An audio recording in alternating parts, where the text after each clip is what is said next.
Hello everyone, I remind you that this is the second part of the story. If you haven't seen the first part, please watch it first. I left you the link in the description.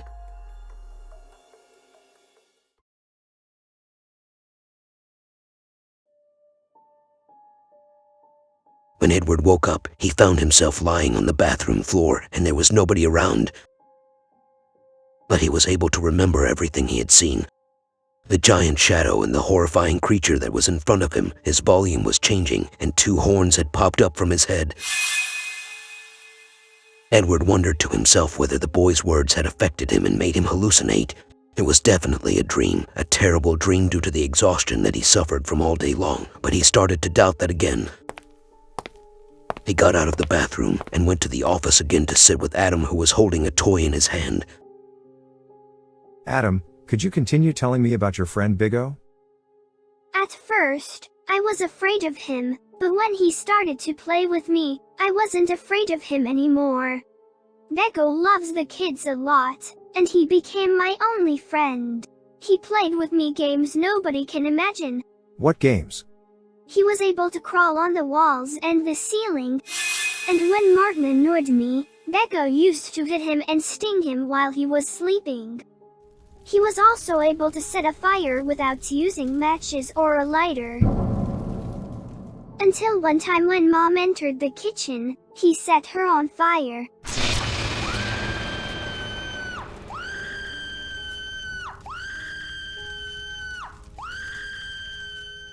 Since this accident, I became afraid of him, and I didn't like to play with him anymore.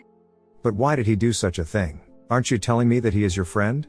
Because he wanted me to go with him to his house and I didn't agree to do so. I was afraid because he told me that his house is under the ground.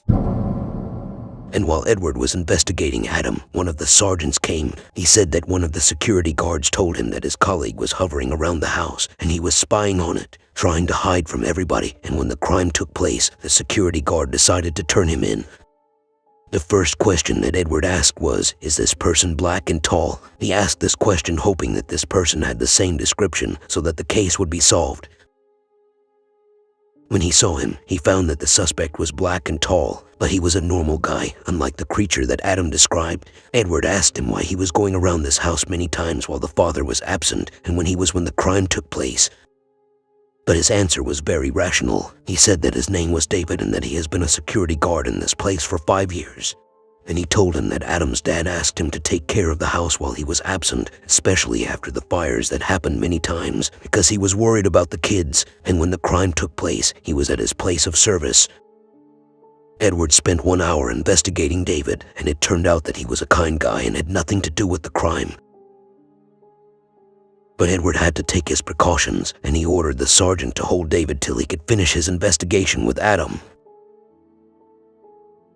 He was sure that Adam had the key to the solution of this complex case. Adam said that since Biggo appeared in his life, his relationship with his family has turned bad, because when he tried to tell them about him, they used to call him a liar, and when Biggo broke anything in the house, they accused Adam of doing it. Until this morning, Biggo asked him for the second time to come to his house. But when Adam refused, Biggo started to get bigger. His facial expressions changed. He broke all the toys in the room, and he threatened him that he was going to kill his dad and his brother. Until the father entered the room. "Have you broken your toys again?"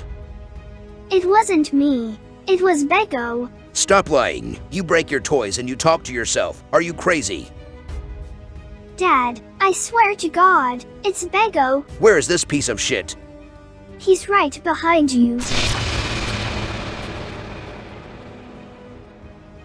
He started to raise the father in the air and hit him in the ceiling and walls. Adam was screaming, and the father's body was all blood. Biggo gouged the father's eyes out and hanged him by the neck. And when Martin ran to see what was happening, Biggo attacked him and killed him. And he told Adam that he was the reason for everything that happened, because if he had accepted to come with him, he wouldn't have killed his mom, his dad, and his brother.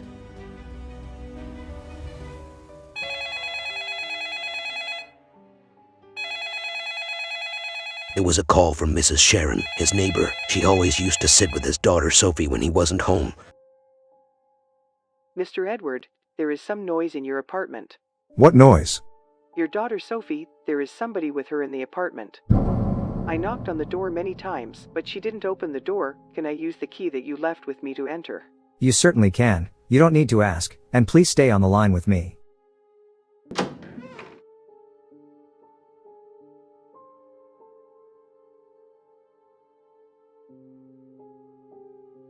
Don't worry. She is fine and playing with the dolls. Okay, I'm gonna ask you a favor. I left her sleeping. Could you please stay with her till I come back home? Of course. Thank you a lot.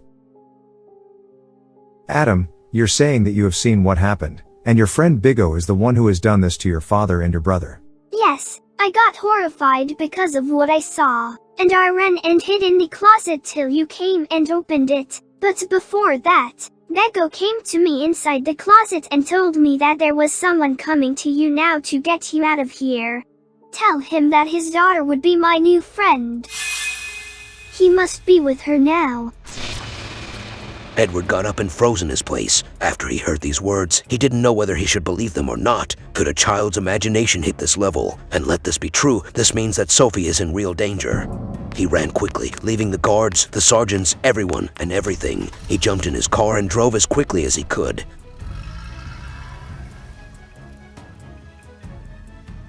While he was driving, he got a call from one of the sergeants. He told him that the kid wanted to speak to him.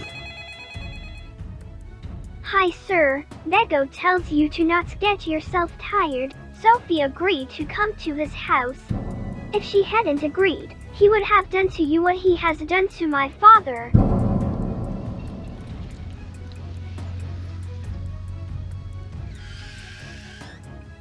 Edward reached his apartment's door, and he was really afraid that when he opened the door, he might find that Sophie was not inside the apartment or see something he didn't want to see.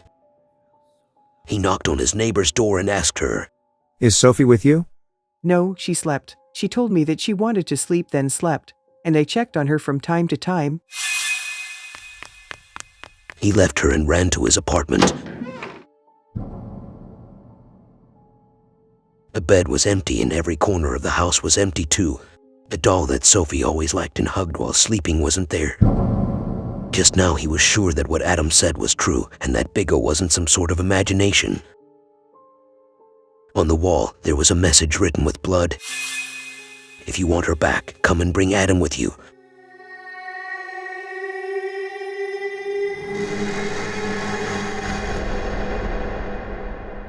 Wait for the third episode of this story next Sunday, and don't miss Wednesday's story either.